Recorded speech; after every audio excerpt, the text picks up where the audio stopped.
А где мое предложение?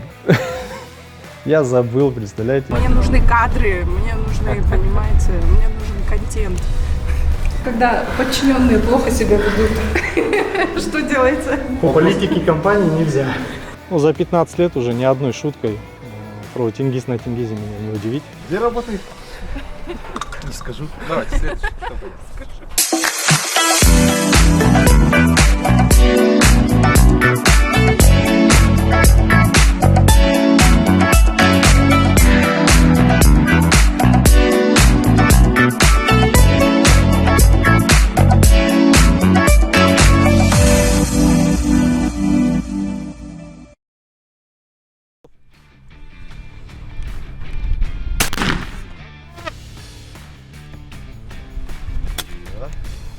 Как зовут?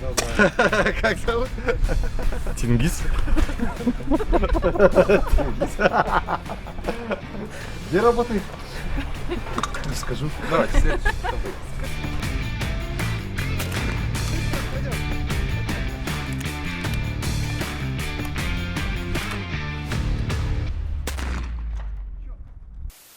И я, наверное, не один такой.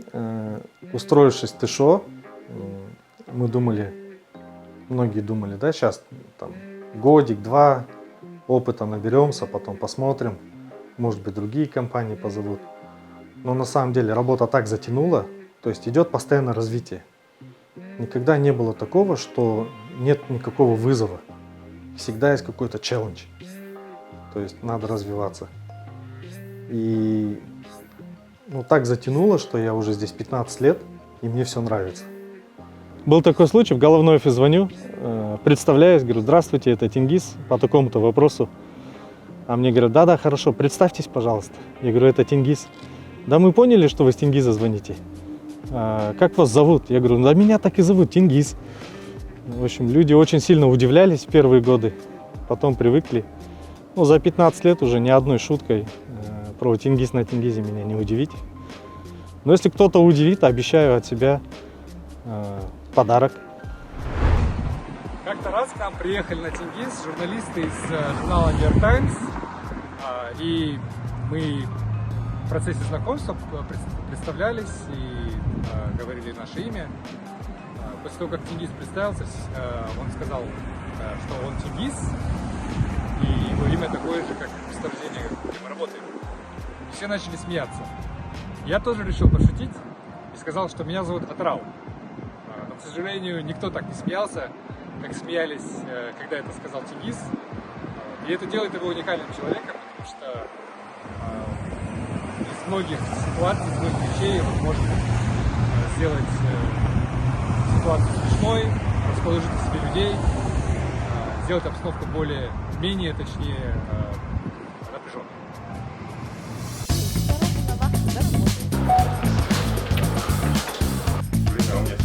Все, ладно.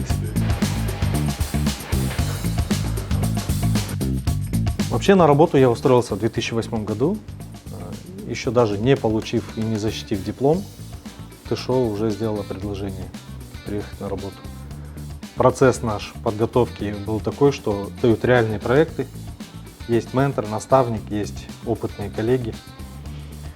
Что очень ценно, мы поработали, до сих пор работаем с некоторыми людьми, которые запускали Тенгиз. Кто-то здесь работает с 80-х годов. В моем коллективе есть люди, которые с 84-го года здесь работают. Когда вот эта передача опыта и преемственность идет, вот это бесценно на самом деле. Говорят же, кадры решают все. Вот мы пытаемся запустить и поддержать такую систему передачи знаний и опыта постоянно.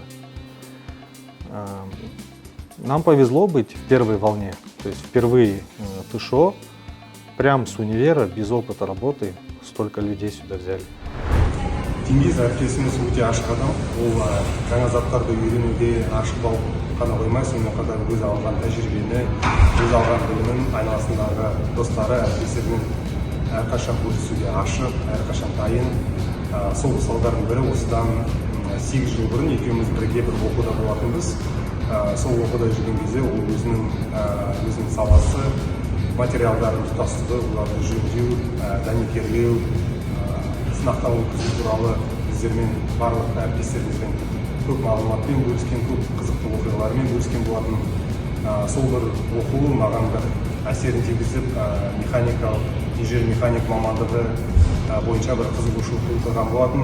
Вот здесь видно, насколько большая моя команда. Команда состоит из экспертов даже мирового уровня. Все они очень узкоспециализированы в разных дисциплинах. Я, естественно, не могу с ними конкурировать в экспертности в этих дисциплинах. И моя задача состоит в том, чтобы их мотивировать, правильные цели поставить, правильные задачи, убедиться, что они в нужное время фокусируются на нужных вещах. Все это делается, исходя из больших стратегических целей нашей компании. Это наш основной процесс, который мы сейчас внедряем. Это процесс управления целостностью и надежностью нашего оборудования. Очень большую роль в надежности оборудования играет то, как мы это спроектируем. То есть мы уже на стадии проектирования вступаем в игру.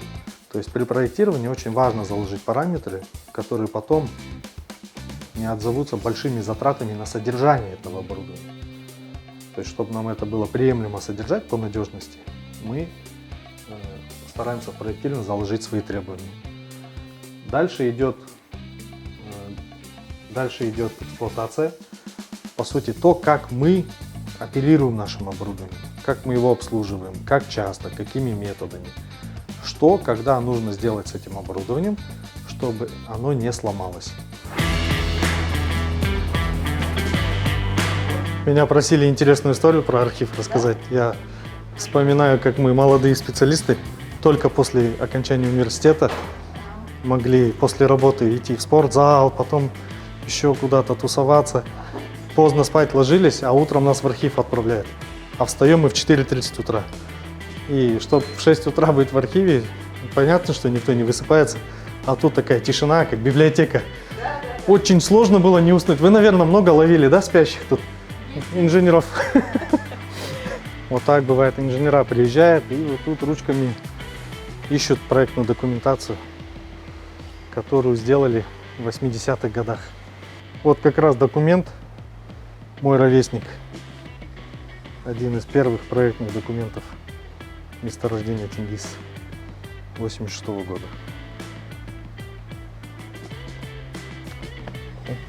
Ахмед? Прям вы в точку нашли. Что интересно, за годы работы здесь не только дружба складывается, но и семьи складываются. Вот недавно два наших коллеги создали семью. Да. И у меня таких друзей здесь много. То есть у нас такой был период, когда мы вначале все сюда устроились, подружились, потом мы едем друг к другу на свадьбу, потом мы едем друг к другу отмечать рождение детей. То есть на межвахте. Это были такие годы, когда каждая межвахта — это чья-то свадьба, чье-то новоселье, чье-то рождение детей. Сейчас кто-то там первый класс пошел, кому-то путы режем. Например, у меня здесь есть два коллеги, и к детям я резал путы. Вау. Вот. И какие ощущения? Ответственность. Да. Ну и надо признать, да, это честь для меня, что люди доверяют такой ответственный обряд мне. Но это и на меня и ответственность налагает, конечно. Жұмысқа келген уақытында бас кезінде біздің ұжымымыздан ұжымдас осы теңіздермен қатар жас маман Құлсардан үйлену тойына біздер осы ұжым болып бірге бардық. Сол кезде теңіздің жаңа қырынан көрінді. Бұл тойда жақсы билеп, лезгин күймен билеп, сальто жасап, шпагат жасап, халықтың назар алды. Сол үшін жақсы приз алды есімізде. Арасында әзілдейміз. Теңізге келдің бе деп. Қайдасың теңіз дейсің бе деп. Сол сияқты енді теңіздің аты да осы біздің кеніштің атымен, теңіздің атымен аталған. Теңізге бар жақсылық тілейміз. Абырой болсын, болашақ жарқын бола берсін. Значит, мой отдел занимается разработкой стратегии управления нашим оборудованием, ассетами, да, так сказать. Стратегии эти разного рода бывают. Где, что, когда, каким методом инспектировать. Когда сделать вовремя техобслуживание в нужном объеме. Это и есть стратегии. Отказ надежности может привести к большим финансовым потерям. Но отказ целостности оборудования может привести к гибели. Наша задача предотвратить подобные риски. Для того, чтобы такие риски предотвращать, нужно слышать голос каждого специалиста. У нас прививается культура, что каждый голос важен, каждый голос ценен. Люди должны открыто и честно говорить, существует такая-то угроза, чтобы привлечь внимание всех специалистов к ее устранению. Тенгизу благодарен еще и за тех друзей, которые по сей день со мной. Тут есть люди, которые, мы 37, со мной уже 20 лет дружат. Получается, мы как на первый курс поступили, 5 лет отучились, 15 лет здесь работаем. У нас дружат уже жены, дружат дети между собой. Некоторые дети даже считают, что они родственники. Получается, этот круг общения, который нас сплотил, сблизил, вот за это я благодарен. Что еще мне дал Тенгиз? Ну, неизвестно, как бы сложилась моя жизнь, если бы я здесь не работал. То есть я, в принципе, доволен тем, где я есть. С Тенгизом мы дружим уже с 2008 года. С самого начала нашей карьеры в ТШО много через что проходили в одно и то же время.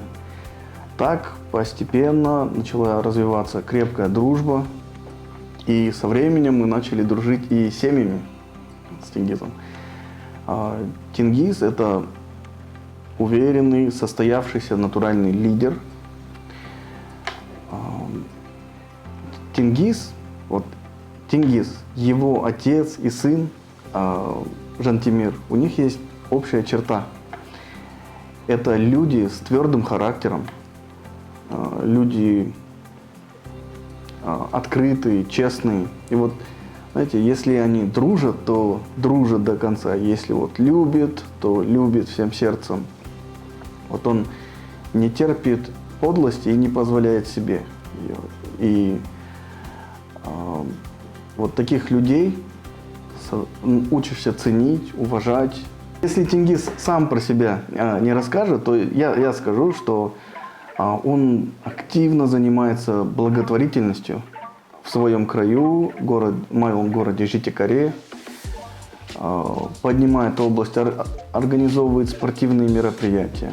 Он в семьи проводит интернет, помогает городу всячески. И вот у него очень активная и ответственная гражданская позиция по жизни. Ценим очень дружбу с семьей Тенгиза. То, что мы сдружились, почется. Мы были уже с Алишером женаты, когда Тенгиз женился. Мы ездили на его свадьбу. И я бы хотела, чтобы наша дружба между семьями, она продолжалась, крепла. Ценю. Очень. Сегодня у нас у Алихана день рождения. Всем привет! Алихан, с днем рождения! Не будем говорить, сколько тебе лет. Да. 18 снова. Поздравляю. Тенгиз – это пример профессионала, который всегда достигает высочайших результатов в своей работе и создает дружелюбную атмосферу для нас, где нам всегда комфортно работать и добиваться результатов. Он еще умеет давать ценные советы, несмотря на сложные ситуации. В целом, помимо работы, мы еще нашли с ним общий язык и стали друзьями, за что я безмерно рад.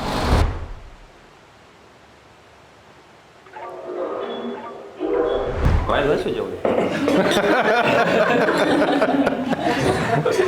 Правильно, правильно. Можно музыкальный подарок? Можно, да?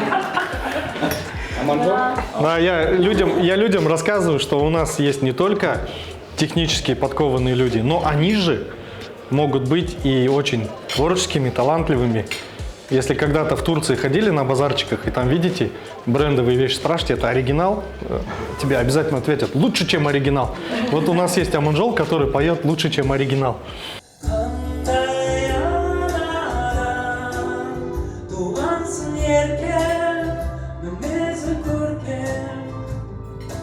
Qanday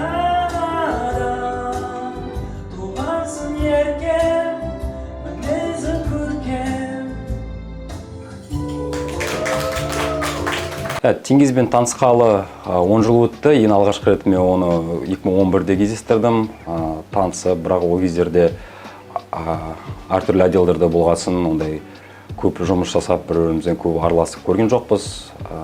Жақын бірге жұмыс жасап, араласып жүргеніміз осы 2-3 жылдың ішінде фаст тобында бірге кездескен соң, Тенгиз жайлы айтатын болсам, осы 2-3 жылдың ішінде Тенгиздің өзі қандай адамдарға, қандай қарым-қатынастары, қандай қасиеттері бар, көп жерден ашылды маған өзіме жеке айтып өтетін болсам. Енді жаңа айтып өткендей, жұмыстан тыс уақытында анда-санда көңіл көтеріп, бізде Тенгиздегі бар, мысалға караоке деген жерлер болады, теннис, футбол болсын,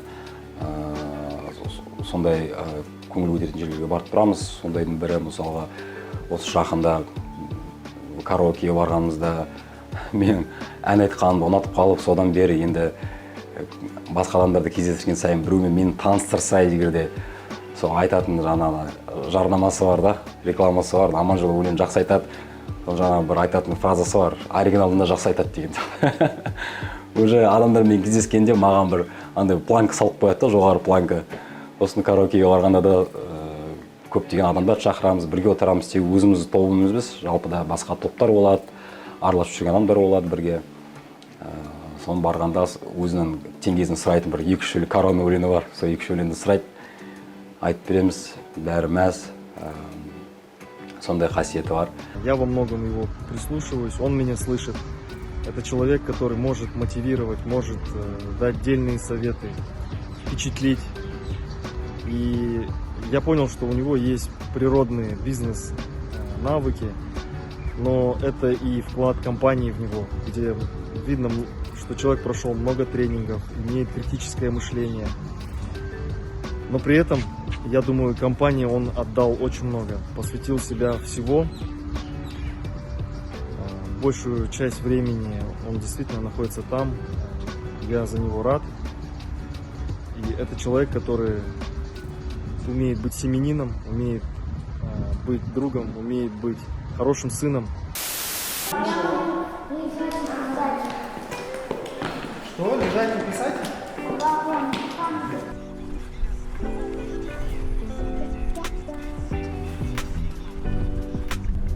Карате будешь показывать?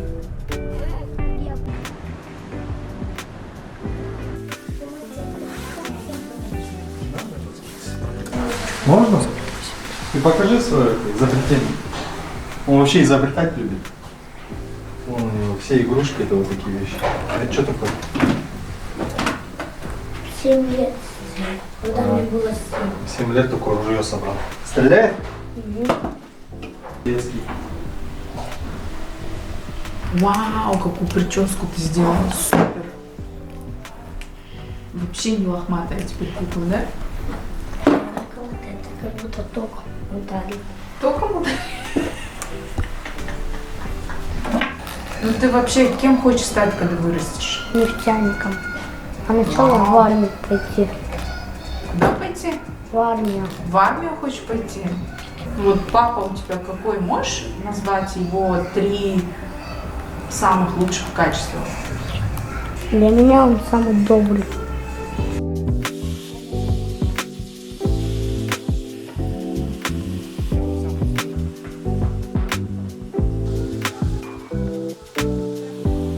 А Тенгиз в жизни, наверное, такой же, как и на работе. Он очень ответственный человек, постоянно ищет себе различные занятия, у него всегда есть какие-то идеи. Он очень ответственный в плане воспитания детей, он очень переживает за них, пытается сделать так, чтобы, вот, например, на сына не давить в воспитании в плане учебы, секций, и в то же время хочет найти вот их какие-то сильные стороны и стараться их развивать. Интересная история есть, как мы поженились вообще. И она, причем с Тышо тоже связана, имеет отношение к Тышо. В 2013 году мне было 27 лет, А супруге моей на тот момент было 18, и только 18 исполнилось.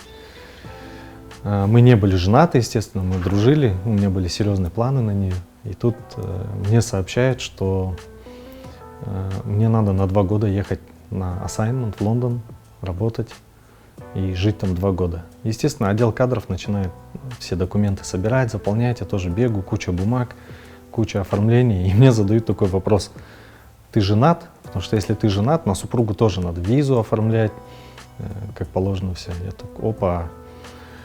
И говорю, нет, я еще не женат, но скоро буду. А супруга моя на тот момент ни сном, ни духом, в общем, что у меня такие планы.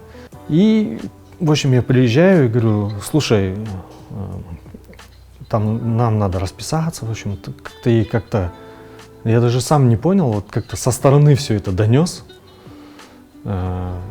И мы приходим в ЦОН уже в октябре.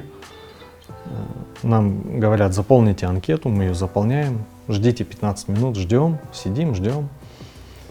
Вызывают, поздравляем, вручаем ваш первый семейный документ, объявляем вас мужем и женой и вручают мне свидетельство о браке. И все, мы уже женаты с этого момента. Я это свидетельство беру, и у меня сразу мысли, так, надо отсканировать, в отдел кадров отправить, анкету заполнить, ее анкетные данные заполнить. В общем, выхожу, иду, планирую уже, что как сделать, и получаю удар в плечо. Говорю, в чем дело? А где мое предложение? Я забыл, представляете, я не сделал предложение, как положено. Никакой романтики, не было свидетелей. Домой приходим, ну, естественно, родители уже мои-то намерения знали, и ее знали. И получаю второй удар уже от мамы. Она говорит, кто так делает? Дома хайвай, паника, но мне некогда, я уезжаю на вахту, продолжаю все эти дела там оформлять. И в итоге мы улетаем в Лондон. Потом на следующий год, только в августе, беру отпуск, приезжаем и, как положено, делаем музату, той. Это назначение от ТШО в Лондон побудило меня ускориться, потому что уже 28 лет, я не женат, и как бы, возможно, это как бы подтолкнуло меня принять решение. Потому что я подумал, если не сейчас, то когда потом опять. Вот такая история. 10 лет живем, вот 10 лет слышу критику, где мое предложение до сих пор. Вот так мы утром каждый день не ездим на тренировку. Обычно детей отвозим, потом домой, позавтракаем, и когда пробки рассосутся, уже потом едем. Я что болтаю-то вам? А мы вас слушаем Мне внимательно. нужны кадры, мне нужны, понимаете, мне нужен контент.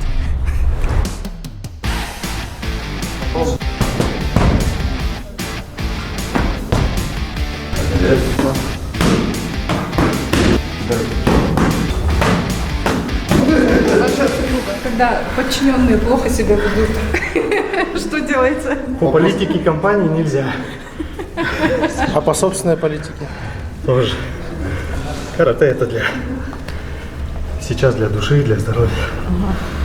Уже не для соревнований. Он просто каждый день ходит в спортзал, и они все видят там. А, поэтому хорошо себя ведут, да, в принципе. Сенти надо мной издевался постоянно.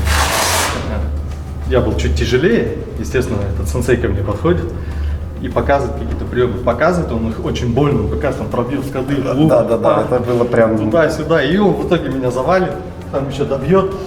Я вот такой здесь лежу, и он говорит, поняли? Я-то, конечно, понял, а он специально говорит, нет, не понял, повторите, пожалуйста. Тот меня поднимает и еще раз пошел меня там молотить. Короче, опять уронит. Поняли? Любовь говорит, смотри. Не понял. Иди сюда. Я лежу, ему говорю, тихо. Он говорит, вставай, давай, что ты лежишь, и пинает меня. В общем, я оттуда еле уходил, конечно, а он смеялся. Да. У Тенгиза очень доброе, большое сердце.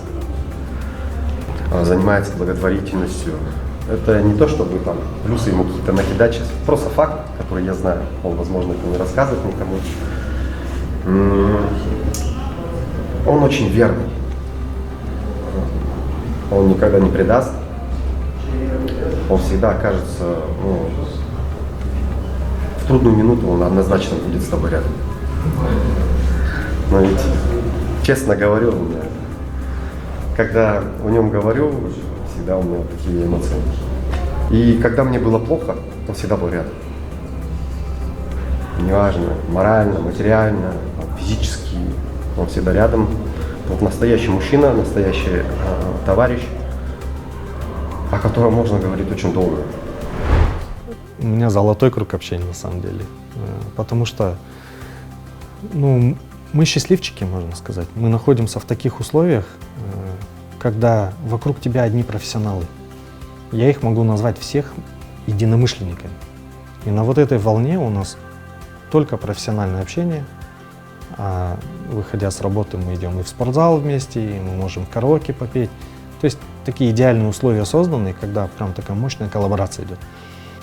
Я, наверное, достиг того жизненного комфорта и положения. Ну, нельзя сказать, что его достиг, но я доволен тем, что у меня есть. Потому что у меня есть супруга, дети и живы мои родители. Вот это ключевое, чему я радуюсь. Я доволен. Что для тебя счастье и в чем смысл жизни? Счастье — это когда близкие рядом. Вот. А смысл жизни я еще не нашел. Найду, скажу. Спасибо. Скажи обязательно.